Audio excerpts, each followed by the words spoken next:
Sayyidina Umar ibn Khattab min ahli jannah, itu adalah merupakan penduduk apa? Surga. Merupakan penduduk surga itu dia, istri yang diridhoi, menerima apa laki dan ridho, dan suaminya itu ridho sama dia. Ya. Makanya kan bagi seorang perempuan itu ketika dia mau dimizan, seorang istri yaumul mizan, di yaumul hisab, sebelum itu dilakukan Allah hanya satu, apa? Dipanggil suaminya. Suaminya dipanggil. Ditunjukin. Nih istrimu, iya. Selama dia bersama engkau, apakah kau ridho dengan dia? Gitu. Apakah kau ridho dengan dia? Apakah kau senang dengan dia? Suaminya bilang, ya Allah, saya ridho sama dia, saya senang. Itu ketutup tuh semuanya hisabannya gara-gara itu tuh. Ya. Jadi ketika suaminya mengatakan bahwa dia apa? Ridho kepada istrinya, udah cukup itu, udah menutupi semua hisab-hisabnya, menutupi semuanya. Tinggal fi ayyi babi sa'at, mau pilih mana, pintu mana dia mau masuk surganya Allah. Yang penting catatannya apa? Ridho. Ya, dia ridho nih suaminya. Makanya ada hadis, ayyumma imra'atin matat wa zawjuha radin anha dakhalatil jannah. Atau kama Rasulullah sallallahu alaihi wasallam. Kata Nabi, ayyumma imra'atin matat, ya, perempuan mana saja, istri mana saja yang meninggal dunia dia, wa zawjuha radin anha, perempuan mana saja yang meninggal dunia sementara suaminya redha kepada dia. Paham maksudnya nih? Ya. Suaminya redha kepada dia, dakhalatil jannah, masuklah dia ke dalam surganya Allah Subhanahu wa taala. Jadi kuncinya apa? Keridhaan Allah. Putus sudah orang tuanya dia. Ya, setelah dia dinikahkan kepada suaminya, udah putus kewajiban orang tua, udah ini semua segala macam. Ya, tetap dia harus berbuat baik sama orang tua, tapi dia lebih harus mengutamakan berbuat baiknya kepada siapa? Suaminya. Lebih besar lagi berbuat baktinya kepada suami. Masya Allah. Pantas kalau seandainya kata Sayyidina Umar, wal mar'atu radhi'atha zawjuha. Jadi kalau seorang istri sudah mendapatkan keridhaan daripada suaminya, maka pantaslah dia itu menjadi min ahlil jannah, menjadi daripada penduduk apa? Surganya Allah Subhanahu wa taala. Yang kedua, wal mar'atul mustasaddiqatu bimahriha ala zawjiha. Dan yang keberapa? Yang ketiga, lanjutannya. Makanya ada wawunya. Wal mutasaddiqatu bimahriha. Yang pertama, orang fakir yang banyak keluarganya dan tanggung jawabnya. Yang kedua, istri yang mendapatkan apa? Ridho dari suaminya. Yang ketiga nih, wal mutasaddiqatu bimahriha ala zawjiha. Kata Sayyidina Umar ibn Khattab, udah pantas banget dia ini disebut sebagai ahli surga. Siapa? Yaitu seorang istri al-mutasaddiqatu bimahriha, yang telah menyedekahkan daripada maharnya dia, mas kawinnya dia, ala zawjiha, untuk suaminya. Padahal kan mahar itu kewajiban siapa? Suami kepada gitu. Cuma dia lihatnya ini ngapa nih lagi gobong mulu gitu, kadang-kadang tawa sendiri. Ini ngapain? Nah itu dia pas tuh maharnya. Nih bang, saya sedekah buat abang. Abang puyeng banget rolongannya. Ya Allah, bagus kan tuh yang begitu tuh? Nggak, isi yang begitu bagus kan? Masya Allah. La ilaha illallah. Dua pol yang begitu. Karena itu kewajiban suami. Nah sekarang dia punya kewajiban suami sebagai maharnya dia. Gitu. Dan mahar itu memang ini orang yang sering kalah-kalah masalah kaprah dalam artian ini. Ada orang mas kawinnya itu seperangkat alat sholat, Al-Quran dan seperangkat alat sholat. Ada nggak? Ada. Hah? Kelihatannya bagus nggak? Bagus. Quran, masya Allah. Itu mah kelas kiai itu yang gitu. Seperangkat alat sholat, Al-Quran dan seperangkat alat sholat, masya Allah. Itu satu. Makruh kalau seandainya dianya nggak bisa baca Quran. Kalau dianya nggak bisa baca Quran, tapi Al-Quran dijadiin mustahil. Kamu ulama-ulama dulu nggak mau tuh. Kalau disuruh nikahin, ada orang mas kawinnya Quran, disuruh baca dulu, lu baca dulu, lu bisa nggak baca tuh? Gitu. Masya Allah, disuruh baca dulu nih. Lah kalau kagak bisa baca bagaimana itu deh? Jangan dijadikan itu sebagai mas kawin. Kelihatannya bagus enggak? Enggak bagus. Ya. Bukan itu yang paling afdal untuk jadi mas kawin. Bukan seperangkat alat sholat, bukan itu. Yang paling afdal emas. Itu yang paling afdal. Ya. Nah ini yang mesti dan juga jangan ditampilinnya tuh. Emang kalau misalnya saya kata kita ijab kabulnya tuh saya terima nikahnya dan kawinnya Bulana binti Bulan dengan mas kawin tersebut tunai, kan gitu. Gak disebutin, yang nyebutin itu yang ijab, orang tuanya, walinya. Saya nikahkan engkau dan saya kawinkan engkau kepada Bulana putri kandungku yang bernama Luna Maya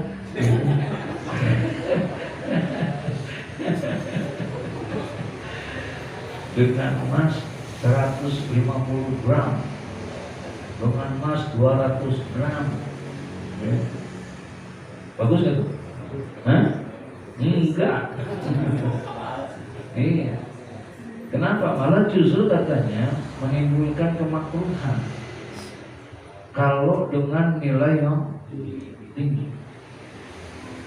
Itu kan hadiah aja. Kalau memang ente mau hadiahin buat dia, gitu, paham ya? Jadi yang itu jangan terlalu ini sehingga akhirnya nanti timbul keriaan, kesombongan. Itu yang tidak diperbolehkan oleh ulama-ulama syariah. Gitu. Yang biasa, gitu. Tapi juga jangan setengah gram, jangan segitu juga gitu. Satu, yang kedua, mas kawin ini haknya istri, jadi wajib. Sekalipun indah Syafi'i, menurut Imam Syafi'i boleh ngutang, gitu.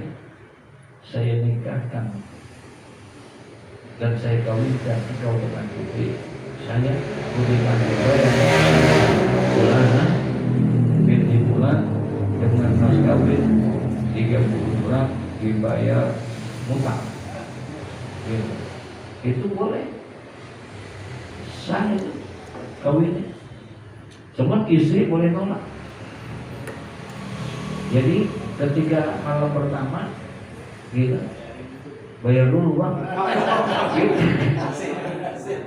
Iya, bayar dulu bang, gak boleh kayak begitu. Boleh itu dia, ya. Itu kalau dia belum marah diceritain gitu. Iya. Jadi boleh yang mau ngutang atau nggak pakai itu masih diperbolehkan. Tadi bukannya nggak boleh makruh, tadi yang pakai Quran itu kalau dia nggak bisa baca atau karena dia emang guru ngaji, gua nggak bisa bayar mas kawin sama lu kecuali gua ajarin lu Fatihah sampai bisa. Itu jadi juga boleh. Mas kawinnya mengajarkan membaca Fatihah sampai bisa. Tuh. Boleh. Nah itu modal itu buat ustaz. Ya. Masya Allah. Nah sekarang Dikasih tuh mas kawin, emang kewajiban suami untuk ngasih mahar kepada siapa? Istri. Sekarang dalam kondisi lagi membutuhkan, dengan lapang dada, dengan keikhlasan dan keredoannya, si istri al-mutasaddiqatu bimahriha ala zawjiha, dia lepas tuh mas kawin yang udah diberikan sama dia, Bang.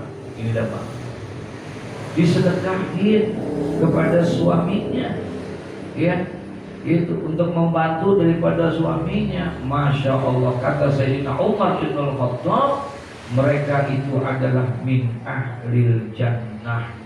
Itu istri termasuk daripada golongan penduduk apa? Surga. Dengan berbuat yang kayak begitu, Masya Allah. Maka ada jarang yang begitu, ya. Yang ada minta nambahmu.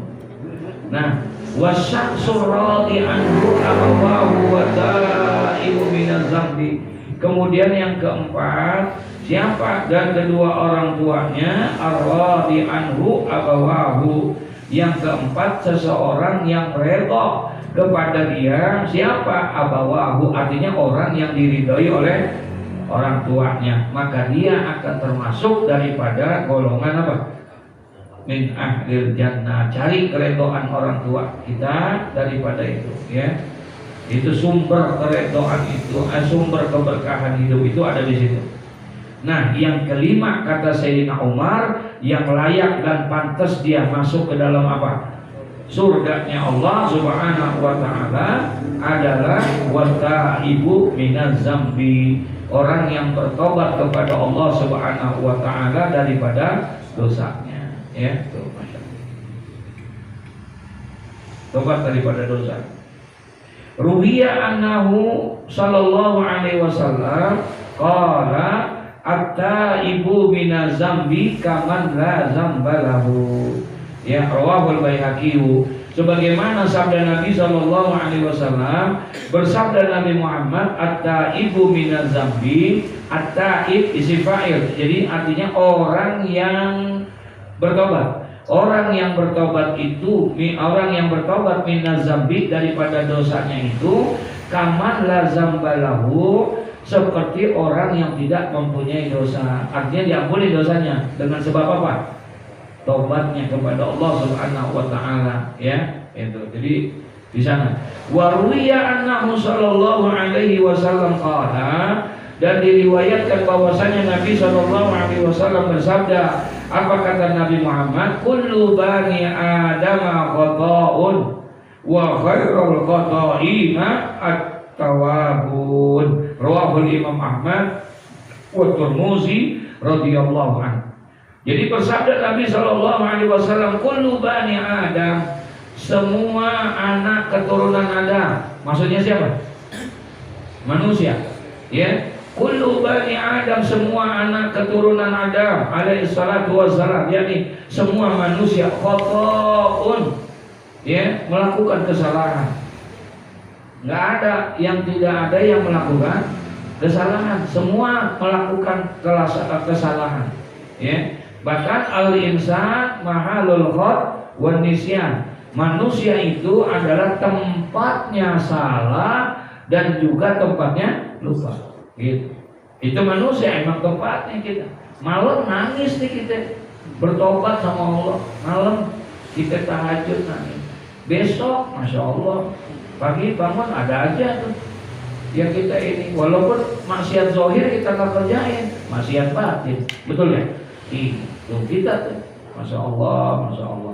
Emang wajar manusia yang seperti itu. Makanya dianjurkan kita itu untuk memperbanyak beristighfar kepada. Kenapa Nabi Muhammad Sallallahu Alaihi Wasallam, ya, yang sudah diampuni dosanya, yang sudah terjamin masuk ke dalam surga, sampai-sampai Allah patenkan di dalam ayat liyaghfiralakallahu ma taqaddama min dzambika wa ma ta'akhkhar, sampai Rasulullah sudah dijamin seperti itu oleh Allah Subhanahu wa taala, tidak punya dosa, tidak ini semuanya, masya Allah. Orang yang seperti itu coba bayangin, setiap hari nggak kurang istighfar berapa kali? 100 kali Nabi Muhammad itu selalu beristighfar. Padahal kalau bicara dosa, punya dosa nggak? Udah nggak ada dosanya lagi dia. Tapi selalu berbuat dosa, beristighfar. Kenapa? Likulli da'in dawa wa dawa uzunub al-istighfar. Setiap penyakit itu pasti ada obatnya, dan obat daripada dosa itu adalah istighfar. Dia takut, makanya dia beristighfar setiap hari. Dia minta ampun sama Allah, khawatir ada dosa dari pandangan matanya, dari telinganya, dari ininya. Masya Allah. Orang yang seperti itu katanya Nabi Muhammad aja istighfarnya nggak pernah kurang dari 100 kali. Kullu bani Adam khata'un. Setiap manusia itu punya kesalahan. Nggak ada yang nggak punya kesalahan. Semua kita gitu. Tapi wa khairul khata'ina, dan sebaik-baiknya orang yang berbuat kesalahan itu apa? At-tawwabun, adalah ngapain? Bertobat kepada Allah Subhanahu wa ta'ala. Kalau bicara dosa mah semua punya dosa. Tapi sebaik-baiknya orang yang berdosa itu, sebaik-baiknya orang yang bersalah itu, mau banyak kek salahnya, mau sedikit kek, paham maksudnya? Mau kecil kek, mau gede kek, mau kelihatan kek, enggak kelihatan kek, itu dosa. Sebaik-baiknya daripada orang yang telah berbuat dosa itu adalah bertobat kepada Allah Subhanahu wa ta'ala, yaitu dia bertobat kepada dosanya itu. Itu sebaik-baiknya orang, selalu bertobat kepada Allah. Makanya amalan yang paling terbaik itu ya, ketika Sayyidina Abdullah ibnu Abbas, kita udah lewatin hadisnya itu, ketika ditanya ma khairus suhur, bulan apa yang paling baik menurut anda? Apa kata Sayyidina Abdullah ibnu Abbas? Inna khairus suhur syahrul Ramadan. Bulan yang terbaik itu bulan apa? Bulan Ramadan. Kata Abdullah ibnu Abbas, bulan yang terbaik itu bulan Ramadan. Kenapa? Karena di bulan Ramadan bukan hanya kita diperintahkan untuk melaksanakan puasa 1 bulan lamanya, tapi di bulan Ramadan Allah turunkan Al-Quranul Karim. Allah turunkan Lailatul Qadar di bulan apa? Ramadan. Itu jadi alasannya kenapa Abdullah ibnu Abbas bilang bulan yang terbaik itu adalah Ramadan. Tapi Sayyidina Ali bilang bukan. Kata Sayyidina Ali, bulan yang terbaik itu bukan hanya bulan Ramadan. Bulan Ramadan memang bulan yang mulia, Syahrul Azim wa Syahrul Mubarak. Dia bulan yang mulia, dia bulan yang agung. Tapi bulan Ramadan akan menjadi bulan yang sia-sia. Tidak akan ada nilai dan manfaatnya buat kita kalau kita tidak manfaatkan itu Ramadan. Paham maksudnya? Padahal bulannya mulia, bulan yang luar biasa. Bagaimana enggak mulia itu, sampai-sampai malaikat Jibril bilang sama Nabi Muhammad, ya Rasulullah, kalau seandainya aku dijadikan manusia, aku akan minta sama Allah biar aku dijadikan menjadi umat engkau. Begitu. Kata Nabi Muhammad, lah kenapa kamu mau jadi umat saya? Emang apa keistimewaannya? Emang apa kelebihannya umat saya? Kenapa kau tidak mau jadi umatnya Musa? Kan Musa itu kalimullah. Kenapa kau tidak mau jadi umatnya Ibrahim? Ibrahim itu Khalilullah. Kenapa tidak mau jadi umatnya Isa? Isa itu Ruhullah. Kenapa kau mau jadi umatku? Emang apa kelebihan daripada umatku? Apa kata malaikat Jibril? Di antara umat Nabi dan Rasul-Rasul terdahulu tidak ada yang mendapatkan hadiah besar dari Allah kecuali hanya umat engkau.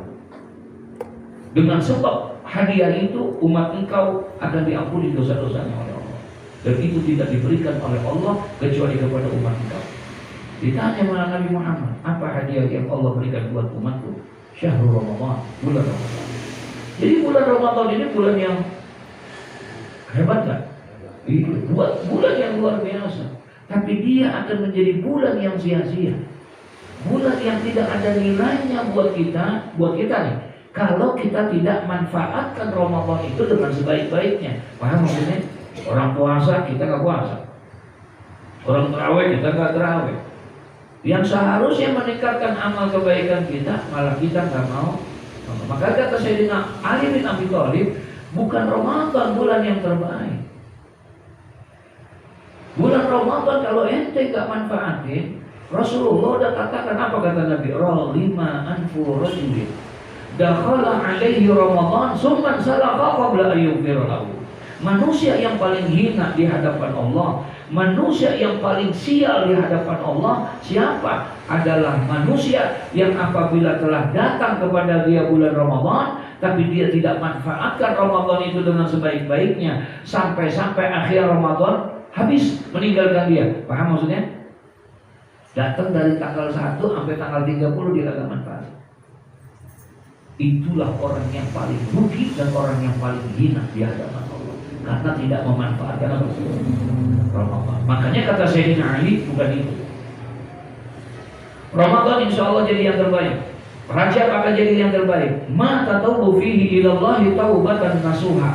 Bulan yang paling terbaik itu, kata Sayyidina Ali bin Abi Thalib, adalah bulan yang apabila di dalamnya, bulan apa saja yang apabila di dalamnya engkau isi untuk bertobat kepada Allah, maka jadilah bulan itu menjadi bulan yang apa?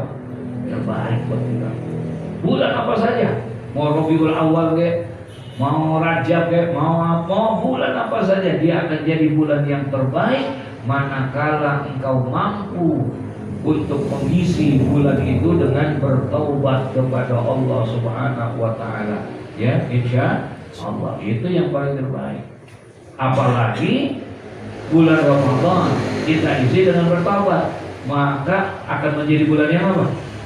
Udah luar biasa dah. Udah terbaik, benar-benar terbaik jadinya, ya, gitu.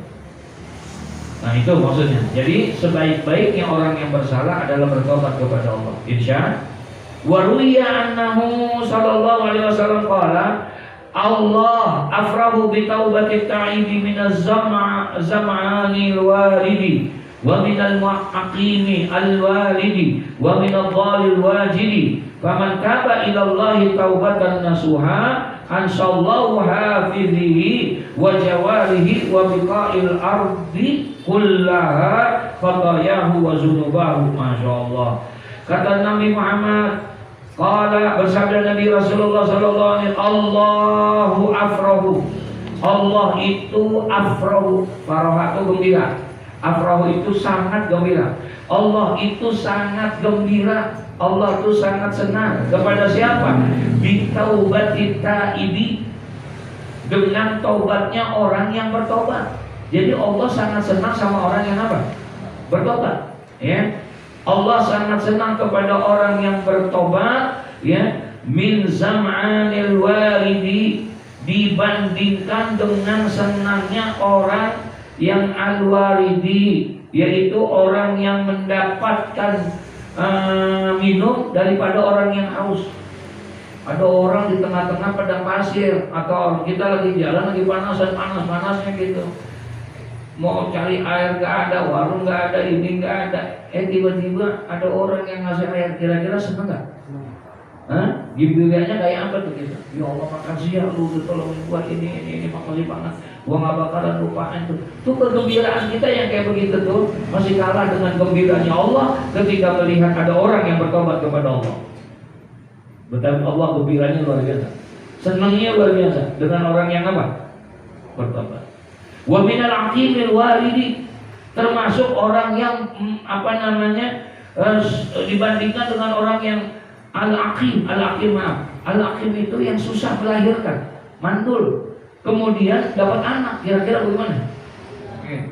Masya Allah. Tadi ada orang datang, kemudian dia bilang, ya Allah Kiai, makasih banget Kiai. Kenapa?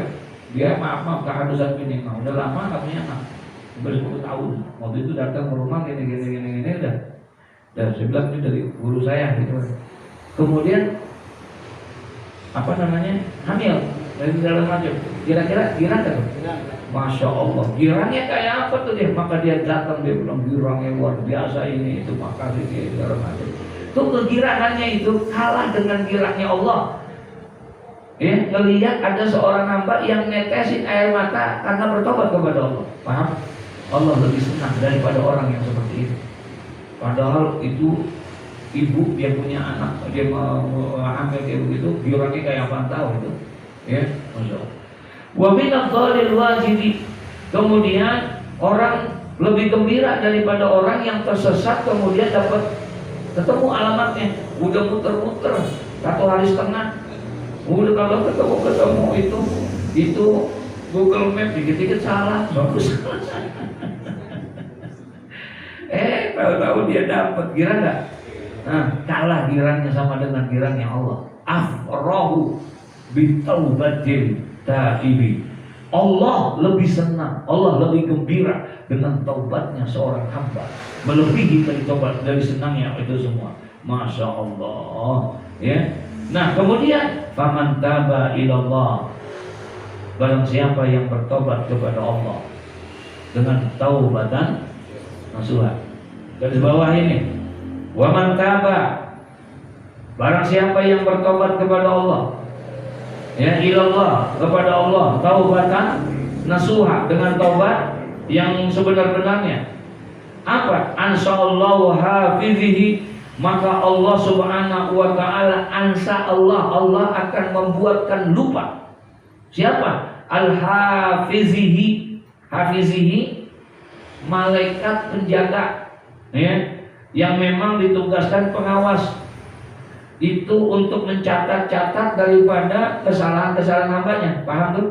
Nah, Allah akan bikin lupa tuh orang, itu malaikat, wa jawarihi, dan anggota-anggota badannya, wa biqa'al ardi, dan juga tanah dan bumi keseluruhannya, khotoyahu wa zunubahu, dengan segala kesalahan dan dosa-dosanya. Malaikatnya dibikin ini bitplot di mana nih, dibuka filenya malah dia nggak kelihatan juga, ya, dosa-dosanya nggak jadi dibikin lupa untuk mencatat, dia tuh nggak dicatat. Satu. Yang kedua, wajawarihi, anggota tubuhnya pun, kan nanti anggota tubuh bersaksi kan, bersaksi itu nanti dibikin lupa tuh anggota tubuhnya, ya, dengan dosa-dosa kesalahannya yang sudah dilakukan dengan sebab dia bertobat. Wa biqa'al ardi kullaha, yang semua bumi, yauma izin tuhadisu akhbaraha, semua akan memberikan kesaksian.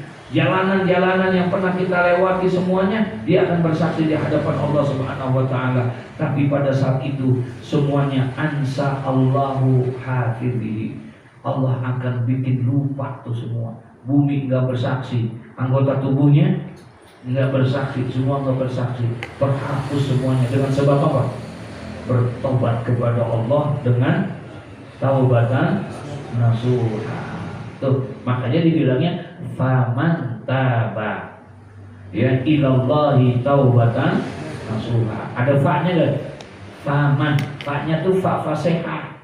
Ya, itu fa fasihah yang menjelaskan, yang menegaskan buat orang yang bertobat kepada Allah dengan taubatan nasuha, maka insya Allah orang itu akan dibikin lupa lah para malaikat yang mencatatnya, akan dibikin lupa lah anggota tubuhnya yang akan bersaksi, dan juga kaki-kaki saksi-saksi bumi yang telah dilewatinya, semuanya akan dibikin lupa oleh Allah dengan sebab taubatnya. Kenapa? Karena saking senangnya Allah kepada hamba yang apa?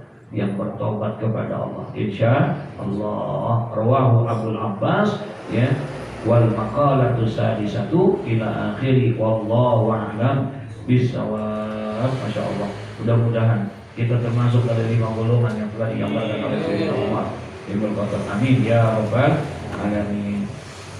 Al-Fatihah. A'udzubillahi minasyaitonir rajim. Bismillahirrahmanirrahim. Alhamdulillahi rabbil alamin arrahmanir rahim maliki yaumiddin. Iyyaka na'budu wa iyyaka nasta'in. Ihdinas siratal mustaqim. Siratal ladzina an'amta 'alaihim ghairil maghdubi 'alaihim waladdallin. Al-Fatihah ala hadhihi niyyah wa ala kulli